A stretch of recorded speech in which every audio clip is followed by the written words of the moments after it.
We're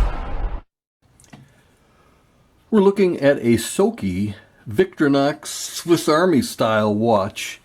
Very beautiful watch, very well made. It's got the Japanese movement. It's got the day function as well. The watch is 41 millimeters across, 10 millimeters, just over 10 millimeters thick. And that band, that nylon band, when it breaks in, it's like a comfortable old pair of shoes. Those are very good bands once they're worn for a while. Again, it's a very basic, minimalist style watch, but it is reliable and sturdy, and it shows 200 meter water resist as well.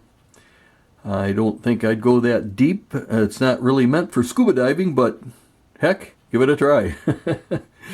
It's a beautiful watch, and the folks at SOKI did a nice job of matching the colors and the design of the watch itself.